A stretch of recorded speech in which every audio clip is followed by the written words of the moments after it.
Hey everyone, welcome to सरकारी add once again. तो इस वीडियो में जो है मैं आप सभी के साथ एक इंपॉर्टेंट डिस्कशन करने वाला हूँ। ये जो डिस्कशन रहने वाला है ये उत्तराखंड के nursing and paramedical entrance exam से रिलेटेड है।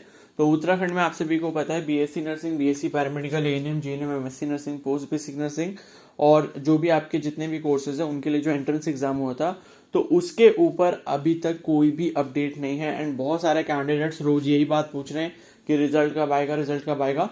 तो मैंने सोचा कि थोड़ी सी बात इसके ऊपर भी अब कर ली जाए, ठीक है।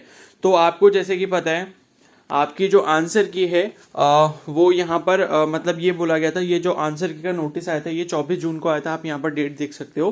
तो आंसर की आपकी जो है 24 जून को रिलीज हुई थी और ये बोला गया था कि 27 जून तक जो है वो आपको यहाँ पर ऑब्जेक्शन करना है दोपहर 1 बजे तक, अगर आपको किसी आंसर में डाउट लगता है, ठीक है। तो बहुत सारे कैंडिडेट्स ने जिसको भी जिस क्वेश्चन में गलती लगी थी उसके रिगार्डिंग उन्होंने मेल कर दिया था।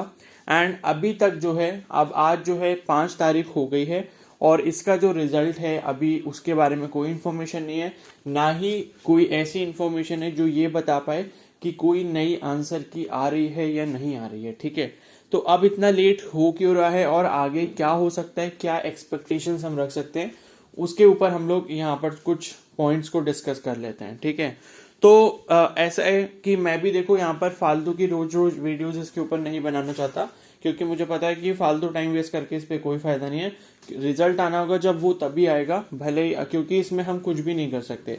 अब ऐसा है कि जो भी सेंट्रल गवर्नमेंट के एग्जाम्स होते हैं, सेंट्रल गवर्नमेंट के लेवल पर होते हैं, तो उनका जो भी शेड्यूल रहता है वो फिक्स रहता है। लाइक एम्स हो गया या कोई भी हो गया, तो उनका काम जल्दी जल्दी होता है, बट स्टेट में थोड़ी प्रॉब्लम्स फेस करनी पड़ती हैं, ठीक है। तो यहाँ पर देखो 27 तक आपको डेट दी गई थी और उसके बाद जो है यहाँ पर अभी तक कोई भी वेबसाइट के ऊपर अपडेट नहीं आया, ठीक है। तो क्या है, अब जब इन्होंने इतनी देर करी है तो मुझे जहां तक लग रहा है कि जो न्यू वाली आंसर की है मुझे नहीं लगता कि वो आएगी, ठीक है। क्योंकि इतना देर करने का मतलब मुझे ऐसे ही लग रहा है, क्योंकि अगर इन्होंने आंसर की रिलीज करनी होती तो 27 जून तक का इन्होंने टाइम दिया हुआ था ऑब्जेक्शन करने का, तो ये मोस्ट प्रोबेबली 1 तारीख तक आंसर की नई वाली दे देते, क्योंकि ऐसा कुछ उसमें नहीं था।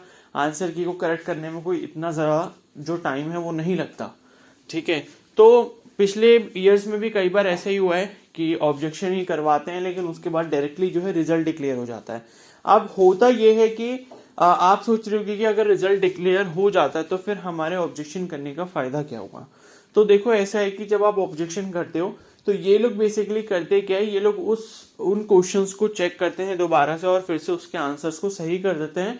एंड फिर जो आपका स्कोर कार्ड है वो उसी आंसर की, नई वाली जो आंसर की है उसके बेसिस पर ही बनाया जाता है। ऐसा ही होता है मोस्ट प्रोबेबली, ठीक है। तो इसलिए वो टेंशन लेने की जरूरत नहीं है अगर नई वाली आंसर की नहीं भी आती है, डायरेक्टली अगर वो आ जाता है रिजल्ट। तो जब डायरेक्ट रिजल्ट आएगा उसमें जब आप मार्क्स देखोगे तो वो मार्क्स आप चेक करना कि क्या ये आपकी उस वाली आंसर की के अकॉर्डिंग है जो इन्होंने पहले भेजी थी वेबसाइट पे, या फिर जो करेक्ट हमको लगता था कि ये क्वेश्चंस के आंसर गलत हैं उनको सही करने के बाद हमारे इतने मार्क्स आए, वो एक बार आप जरूर चेक कर लेना। तो मुझे ऐसे ही लग रहा है कि आज 5 तारीख हो चुकी है। तो जहां तक है अगर ये रिजल्ट प्रिपेयर कर रहे हैं तो रिजल्ट देखो 10 जुलाई से पहले पहले कहीं ना कहीं आ जाना चाहिए, ये मेरा अप्रोक्सीमेशन है। बाकी देखो लेट करना इनके ऊपर है कि कितना भी लेट कर सकते हैं, उसका कुछ भी नहीं किया जा सकता, ठीक है। तो अभी इस पैरेलल में ऐसा कुछ भी नहीं चल रहा कि भाई कुछ केस चल रहा हो या कुछ भी चल रहा हो जिस वजह से डिले हो रहा है, क्योंकि लास्ट ईयर कुछ ऐसा ही हुआ था। लेकिन इस बार अभी ऐसा कुछ भी नहीं है। तो मैं मानता हूं कि 2 से 3 दिन के अंदर रिजल्ट इनको पब्लिश कर देना चाहिए अगर ये आंसर की पब्लिश नहीं कर रहे, और अगर ये आंसर की पब्लिश कर रहे हैं तो वो भी जल्दी से जल्दी करनी चाहिए, ठीक है। तो अगर आंसर की आती है तो नई वाली आंसर की जब आएगी तो उसके 1 या 2 दिन बाद ही फिर रिजल्ट आ जाएगा। ये भी हो सकता है कि आंसर की और रिजल्ट दोनों एक साथ प्रिपेयर कर रहे हो, तो अभी जो है पहले आंसर की ये लोग रिलीज कर देंगे, उसके 1 या 2 दिन बाद जो है ये लोग रिजल्ट डिक्लेयर कर देंगे, ठीक है। तो कुछ इस तरीके का आगे का प्रोसेस हो सकता है, बाकी कुछ कंफर्म नहीं कहा जा सकता। तो अभी प्लीज टेंशन मत लो, पैनिक मत हो इस चीज के लिए कि रिजल्ट कब आएगा, रिजल्ट कब आएगा। आ जाएगा रिजल्ट, ठीक है। तो उसकी टेंशन लेने की जरूरत नहीं है, रिजल्ट जब आएगा मैं आपको इन्फॉर्म कर दूंगा और बाकी जो भी आगे का काउंसलिंग का प्रोसेस होगा उसके रिगार्डिंग मैं आपको अपडेट्स देता रहूंगा, ठीक है। तो बस इस वीडियो को शेयर कर देना दूसरों के साथ भी जो परेशान हो रहे हैं इसके रिगार्डिंग, और अगर ये वीडियो आपको हेल्पफुल लगे तो प्लीज़ ज़रूर लाइक कर देना, चैनल पर नहीं तो सब्सक्राइब कर लो और बेल आइकन को प्रेस कर लो, सो दैट जैसे ही रिजल्ट आता है मैं आपको अपडेट दे दूंगा। Okay, so thank you and have a nice day.